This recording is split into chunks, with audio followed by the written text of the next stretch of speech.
अस्सलामुअलैकुम। Shaheen online channel में हम आप सबको खुश आमदीद कहते हैं। सवाल नंबर 1, वो कौन सा काम है जिसमें मर्द औरत की निस्बत जल्दी थक जाता है? तो आप लोगों से रिक्वेस्ट है कि वीडियो अच्छी लगे तो लाइक करें और चैनल को सब्सक्राइब करें।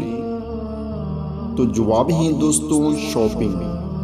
सवाल नंबर 2, वो कौन सा जानदार है जिसकी गर्दन नहीं होती?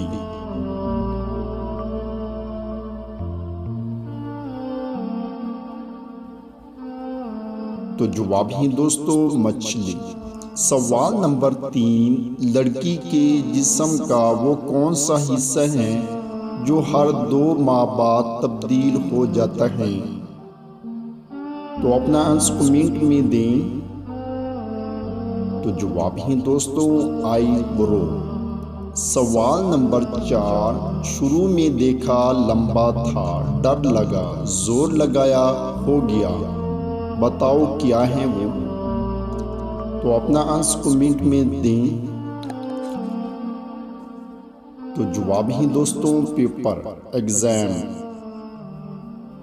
दोस्तों, आपने कितने सवालात के जवाब सही सोचे हैं नीचे कमेंट्स में ज़रूर बताएं। चैनल को सब्सक्राइब करें। शुक्रिया।